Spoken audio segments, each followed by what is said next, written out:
La terapia racional emotiva establece principalmente la relación entre pensamiento y emoción de una forma circular, en la cual una puede repercutir en la otra, de lo cual surgen los pensamientos con perturbaciones leves que pueden ser resultado de emociones desordenadas, de las cuales se pueden describir algunas creencias irracionales y también creencias ilógicas transmitidas culturalmente, que pueden conducir a iniciar y mantener sus perturbaciones emocionales.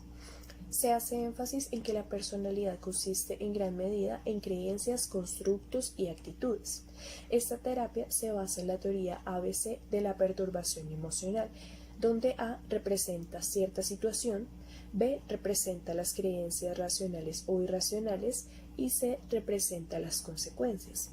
Por lo tanto, en cierta situación, es decir, A, si nos sentimos deprimidos como consecuencia de la situación, es decir, C, después de un rechazo de dicha situación, no es el rechazo lo que nos causa la depresión, sino nuestras creencias, actitudes o valores, es decir, B.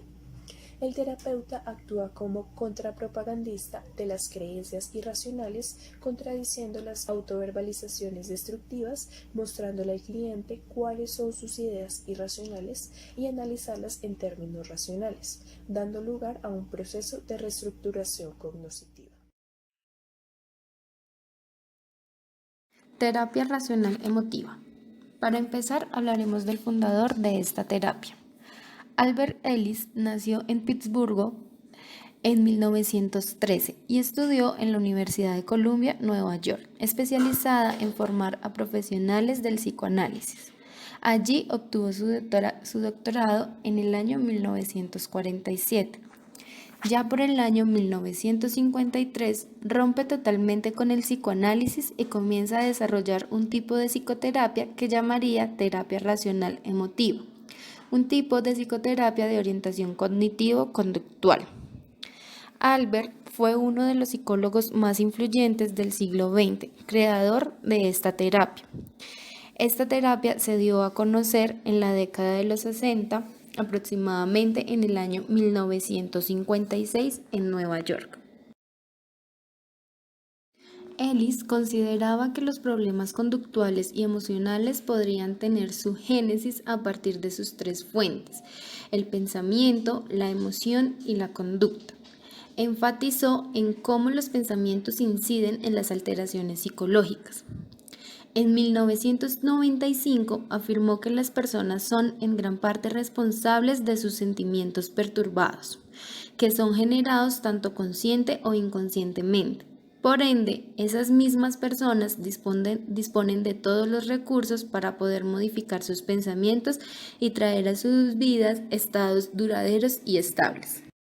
Ellis afirmaba que la alteración emocional no era producto del pensamiento y que de esta forma se estructuraban diferentes creencias que hacían que las reacciones conductuales y emocionales se crearan a partir de estas dos.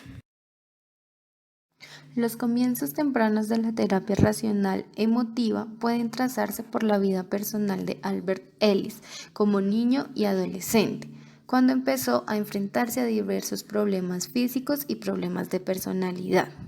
Aunque no tenía intención de ser psicólogo o terapeuta, en aquel momento Ellis llega a estar interesado vivamente en la filosofía de la felicidad y leyó cientos de artículos y libros de filosofía, de psicología y de campos relacionados.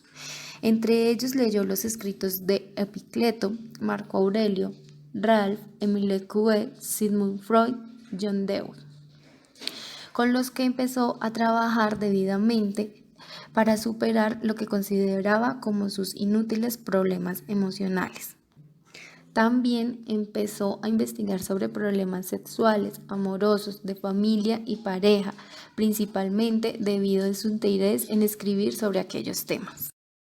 La terapia racional emotiva fue la primera escuela importante de psicoterapia que casó el debate filosófico y la reestructuración cognitiva tanto para la terapia conductual como para la terapia experimental. Fue la única en ser experiencial y siempre se ha especializado en los procesos de autoayuda.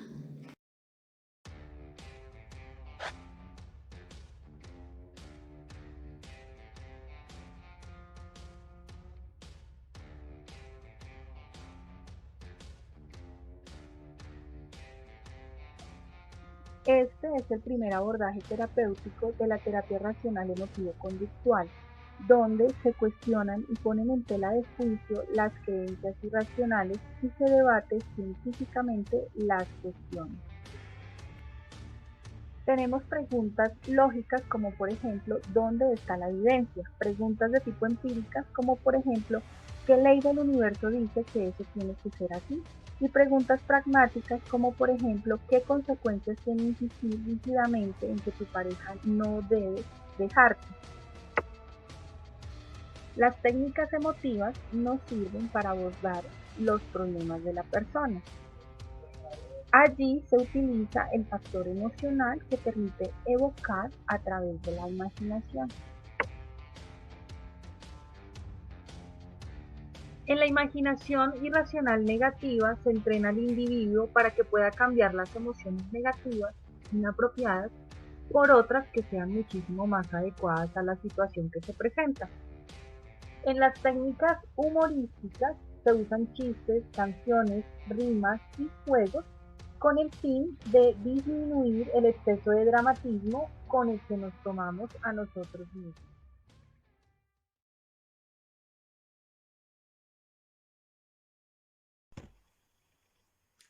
¿Qué es el duelo? El duelo es un proceso doloroso e inesperado en respuesta a la muerte o alguna pérdida significativa. Es importante tener en cuenta que no todos los duelos tienen una evolución normal. Es aquí donde el profesional de la salud debe tener la capacidad de identificar cuándo se está desviando hacia lo patológico. Hay diferentes tipos de duelos. Tenemos duelo por pérdida de un ser querido, fracasos escolares, situación de abandono, problemas familiares, problemas económicos.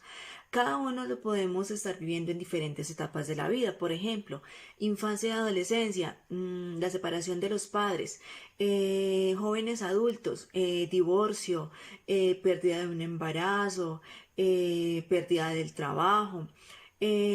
Adultos mayores, la jubilación a veces les genera como un duelo, eh, diagnóstico de alguna enfermedad, todo se maneja a diferentes etapas de la vida y asimismo pues el profesional debe identificar qué manejo le puede dar a estos diferentes casos, estos diferentes duelos.